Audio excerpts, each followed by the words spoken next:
بسم اللہ الرحمن الرحیم۔ السلام علیکم۔ ہمیں ایسا لگتا ہے جیسے ہمارے پاس وقت بہت ہے، زندگی مشکل ہو یا آسان، ہر کسی کو پھر بھی یہ پیاری ہوتی ہے۔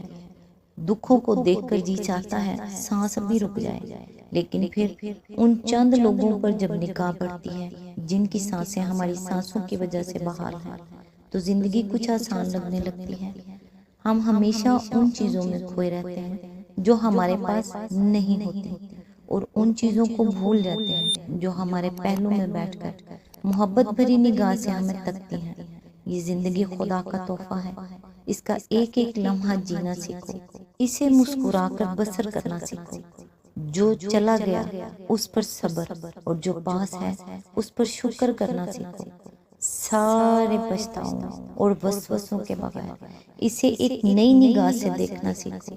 اللہ سے بات کرنا سیکھو، اللہ پہ یقین رکھنا سیکھو، اللہ کے انتخابات پر خوش ہونا سیکھو۔ کب تک بھاگتے رہو گے ان کے پیچھے جو تمہارے ہیں ہی نہیں، اور کب تک نظر انداز کرو گے انہیں جو تمہارے وجود کا حصہ ہیں؟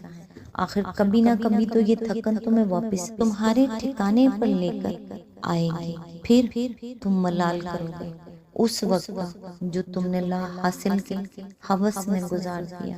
اللہ تعالیٰ سے دعا ہے کہ وہ ہمیں ہدایت دے اور وقت رہتے ہم سیدھا راستہ اختیار کر لیں، آمین۔ آج انشاءاللہ سورہ شعراء کی آیت نمبر 1 سے سٹارٹ کریں گے۔ اس کا ترجمہ اور تفسیر تفہیم القرآن سے بیان کروں گی جو اہل سنت جماعت کے لیے ہے۔ یہ سورت مکی ہے اور سورتوں میں اس کا نمبر 26 پر ہے، اور یہ پارہ نمبر 19 میں ہے۔ اعوذ باللہ من الشیطان الرجیم، بسم اللہ الرحمن الرحیم۔ سین میم۔ آیت نمبر 2، یہ کتاب مبین کی آیات ہے۔ اس کی تفسیر ہے، یعنی یہ آیات جو اس سورہ میں پیش کی جا رہی ہیں اس کتاب کی آیات ہیں جو اپنا مدعا صاف صاف کھول کر بیان کرتی ہے، جسے پڑھ کر یا سن کر ہر شخص سمجھ سکتا ہے کہ وہ کس چیز کی طرف بلاتی ہے، کس چیز سے روکتی ہے، کس سے حق کہتی ہے اور کسے باطل قرار دیتی ہے۔ ماننا یا نہ ماننا الگ بات ہے، مگر کوئی شخص یہ بہانہ کبھی نہیں بنا سکتا کہ اس کتاب کی تعلیم اس کی سمجھ میں نہیں آئی، اور وہ اس سے یہ معلوم ہی نہ کر سکا کہ وہ اس کو کیا چیز چھوڑنے اور کیا اختیار کرنے کی دعوت دے رہی ہے۔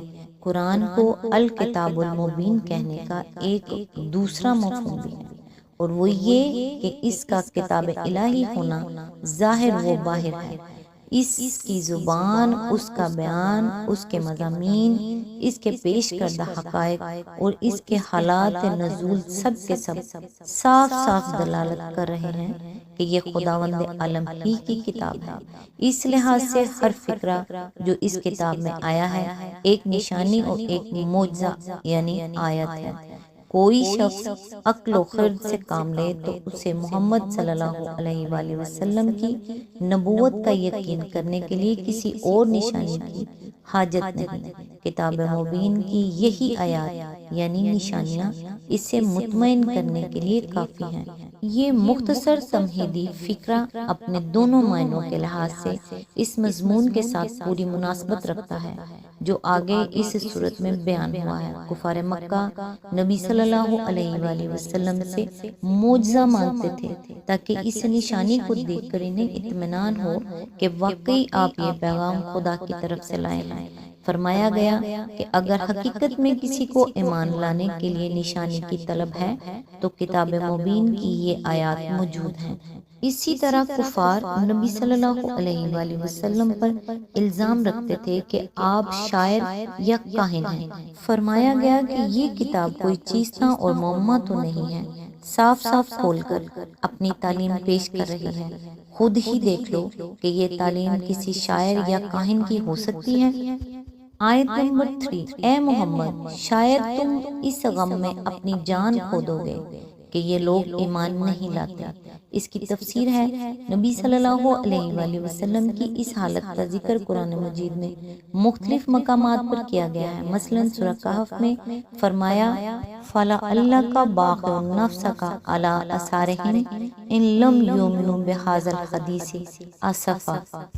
یعنی شاید تم ان کے پیچھے غم کے مارے اپنی جان کھو دینے والے ہو اگر یہ اس تعلیم پر ایمان نہ لائے۔ آیت نمبر 6 اور سورہ فاطر میں ارشاد ہوا ہے فَلَا تَذْهَبْ نَفْسُكَ عَلَيْهِمْ حَسَرَاتٍ، یعنی ان لوگوں کی حالت پر رنج و افسوس میں تمہاری جان نہ گھلے۔ آیت نمبر 8۔ اس سے اندازہ ہوتا ہے کہ اس دور میں اپنی قوم کی گمراہی و ضلالت، اس کی اخلاقی پستی، اس کی ہٹ دھرمی اور اصلاح کی ہر کوشش کے مقابلے میں اس کی مزاحمت کا رنگ دیکھ دیکھ کر نبی صلی اللہ علیہ وآلہ وسلم برسوں اپنے شب و روز کس دلگداز و جانگسل کیفیت میں گزارتے رہے ہیں۔ بقا کے اصل معنی پوری طرح ذبح کر ڈالنے کے ہیں۔ باقی نفسا کا کہ لغوی معنی یہ ہوئے کہ تم اپنے آپ کو قتل کیے دے رہے ہو۔ آیت نمبر 4 ہم چاہیں تو آسمان سے ایسی نشانیاں نازل کر سکتے ہیں کہ ان کی گردنیں اس کے آگے جھک جائیں۔ اس کی تفسیر ہے یعنی کوئی ایسی نشانی نازل کر دینا جو تمام کفار کو ایمان و اطاعت کی روش اختیار کرنے پر مجبور کر دے۔ اللہ تعالیٰ کے لیے کچھ بھی مشکل نہیں ہے۔ اگر وہ ایسا نہیں کرتا تو اس کی وجہ یہ نہیں ہے کہ یہ کام اس کی قدرت سے باہر ہے، بلکہ اس کی وجہ یہ ہے کہ اس طرح کا جبری ایمان اس کو مطلوب نہیں ہے۔ وہ چاہتا ہے کہ لوگ عقل و خرد سے کام لے کر ان آیات کی مدد سے حق کو پہچانیں جو کتاب الہی میں پیش کی گئی ہیں، جو تمام آفاق میں ہر طرف پھیلی ہوئی ہیں، جو خود ان کی اپنی ہستی میں پائی جاتی ہیں۔ پھر جب ان کا دل گواہی دے کہ واقعی حق وہی ہے جسے انبیاء نے پیش کیا اور اس کے خلاف جو عقیدے اور طریقے رائج ہیں وہ باطل ہیں، تو جان بوجھ کر باطل کو چھوڑیں اور حق کو اختیار کریں۔ یہی اختیاری ایمان اور ترک باطل اور اتباع حق وہ چیز ہے جو اللہ تعالیٰ انسان سے چاہتا ہے۔ اس لیے اس نے انسان کو ارادے اور اختیار کی آزادی دی ہے۔ اسی بنا پر اس نے انسان کو یہ قدرت عطا کی ہے کہ صحیح اور غلط جس راہ پر بھی وہ جانا چاہے جا سکے۔ اسی وجہ سے اس نے انسان کے اندر خیر اور شر کے دونوں رجحانات رکھ دیے ہیں، فجور اور تقوی کے دونوں راہیں اس کے آگے کھول دی ہیں، شیطان کو بہکانے کی آزادی عطا کی ہے، نبوت اور وحی اور دعوت خیر کا سلسلہ راہ راست دکھانے کے لیے قائم کیا ہے، اور انسان کو انتخاب راہ کے لیے ساری مناسب حال صلاحیتیں دے کر اس امتحان کے مقام پر کھڑا کر دیا ہے کہ وہ کفر و فسق کا راستہ اختیار کرتا ہے یا ایمان و اطاعت کا۔ اس امتحان کا سارا مقصد ہی فوت ہو جائے اور اللہ تعالیٰ کوئی ایسی تدبیر اختیار فرمائے جو انسان کو ایمان اور اطاعت پر مجبور کر دینے والی ہو۔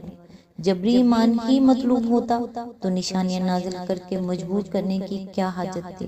اللہ تعالیٰ انسان کو اسی فطرت اور ساخت پر پیدا فرما سکتا تھا جس میں کفر، نافرمانی اور بدی کا کوئی امکان ہی نہ ہوتا، بلکہ فرشتوں کی طرح انسان بھی پیدائشی فرما بردار ہوتا۔ یہی حقیقت ہے جس کی طرف متعدد موقع پر قرآن مجید میں ارشاد کیا گیا ہے۔